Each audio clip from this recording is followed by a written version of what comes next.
छात्र सहायता केंद्र गए थे तो वहाँ पे जाते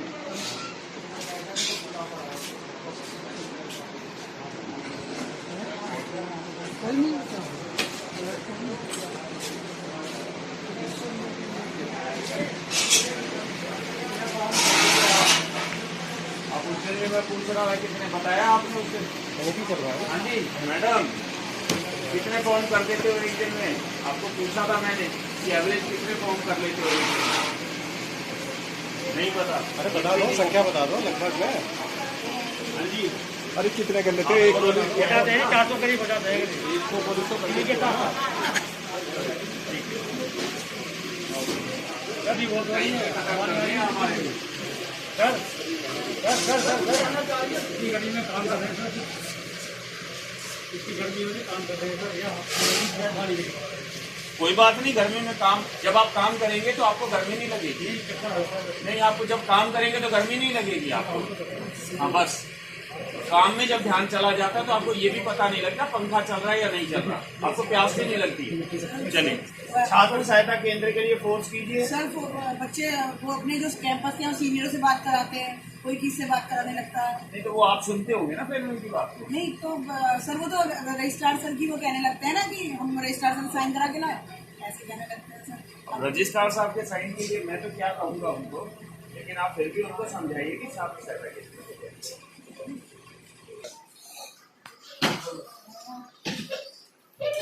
आपके एग्जाम से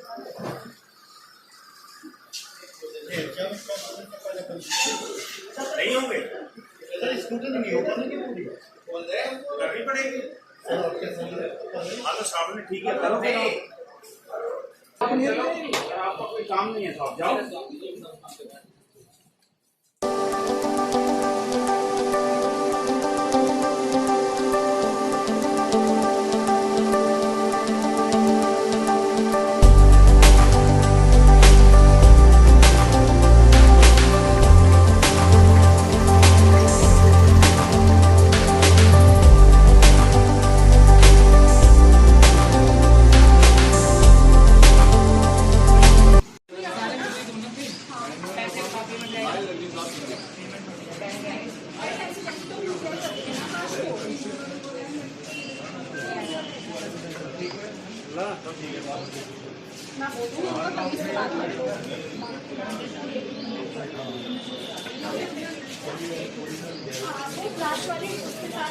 कितने कार्ड है भाई टोटल यहाँ पे? दो हैं सर, दो हैं। दो तो अंदर है, बाकी है एक बार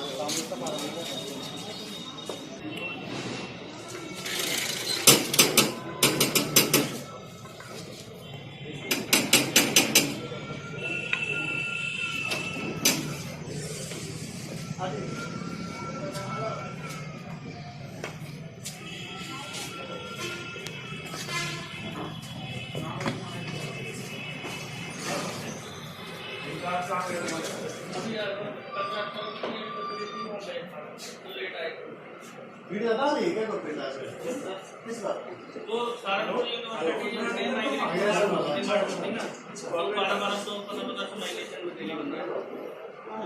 सभी ठीक चल रहा है।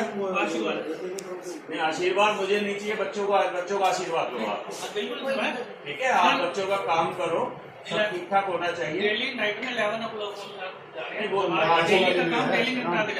क्योंकि सहारनपुर का थोड़ा सा लोड है अभी आपके पास। जी बिल्कुल सर, ये देखिए मैं देख रहा हूँ आपका काम आप ठीक कर रहे हैं। आप जो बस वो सहारनपुर वाला जो है ये थोड़ा सा टाइम 3-4 दिन का मुझे लगता है लगेगा, तो इसको जो है प्रॉपर एक तरीके से संभाल लीजिए। बस गार्ड जो है उनको बोलिए कि वो क्यू में लगाए बच्चों को जो है, और अगर गार्ड्स नहीं मानते हैं तो आप हमारे को बता सकते हो। वैसे गार्ड्स ठीक कर रहे हैं काम जो है, क्यूज में काम होना चाहिए, बच्चे की प्रॉब्लम सॉल्व करें। और अगर आज सॉल्व नहीं हो रही है तो बच्चे को टाइम देंगे, किस टाइम तक हो जाएगी और उसी दिन उसकी सॉल्व होनी चाहिए। दोबारा चक्कर मत चलवा, ठीक है? हमारी हर स्टूडेंट आज ही हो जाए, अगर आ जाए बच्चा तो आज ही हो जाए उसका काम, ये आप कोशिश करें।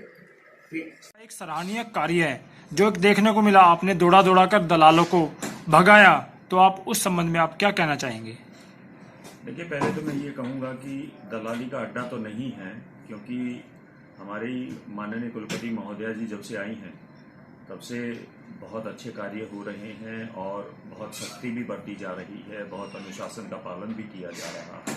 हाँ, कुछ असामाजिक तत्व हैं जो अभी भी यहाँ पर इन्वॉल्व हैं और उन असामाजिक तत्वों को ढूंढना कई बार बहुत मुश्किल हो जाता है, क्योंकि वो कई बार छुप छुप कर हमारे जो छात्र यहाँ पर अपनी समस्याओं को लेकर आते हैं, तो उन छात्रों की समस्याओं का फ़ायदा उठाकर उनको बरगलाते हैं और उनको मिसगाइड करते हैं और फिर इसके साथ साथ उनसे पैसे ऐंठते हैं और उनको काम करने का एक प्रॉमिस करते हैं, जो कि बिल्कुल गलत है।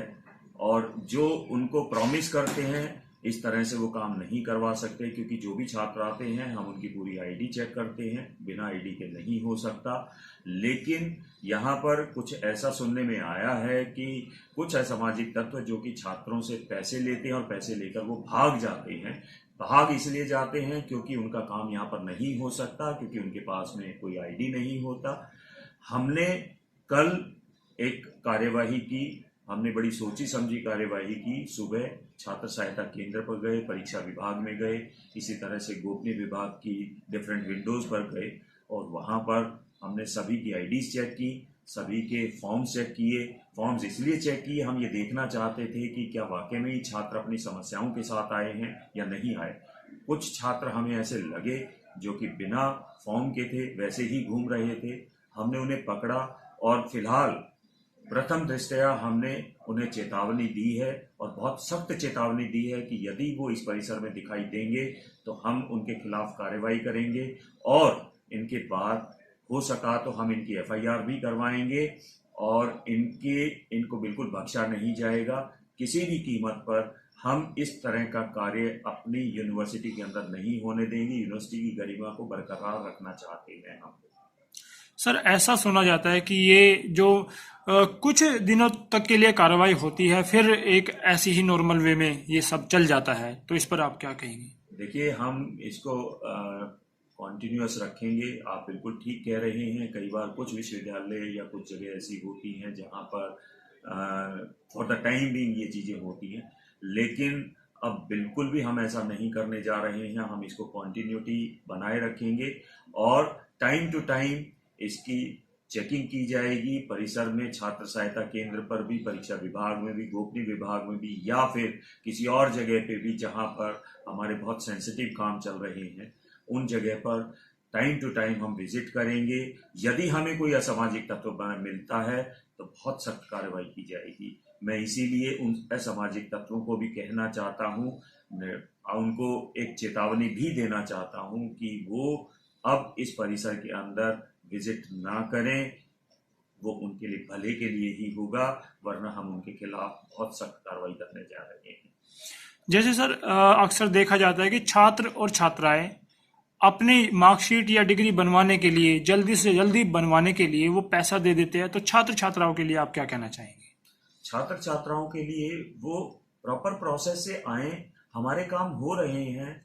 आज की तारीख में आप ये देखिए कि हम बहुत तेजी से काम कर रहे हैं, क्योंकि मेरठ विश्वविद्यालय बहुत बड़ा है। यहाँ पर 9 डिस्ट्रिक्ट हैं, लेकिन इसमें से 3 डिस्ट्रिक्ट अलग हुए हैं, पर क्योंकि प्रथम वर्ष या प्रथम सेमेस्टर के लिए अलग हुए हैं, फिलहाल उनके जो बाकी के सेमेस्टर या बाकी के वर्ष हैं वो अभी भी हमारे साथ जुड़े हुए हैं। मैं ये कहना चाहता हूँ कि हमारे साथ बहुत सारे स्टूडेंट्स जुड़े हुए हैं। ठीक है, हमारे पास भीड़ आ जाती है, लेकिन हम उस भीड़ का समाधान करने के लिए तत्पर हैं और बहुत कोशिश कर रहे हैं और हम स्टूडेंट्स को ये प्रॉमिस कर रहे हैं कि स्टूडेंट्स का काम जल्दी से जल्दी होगा।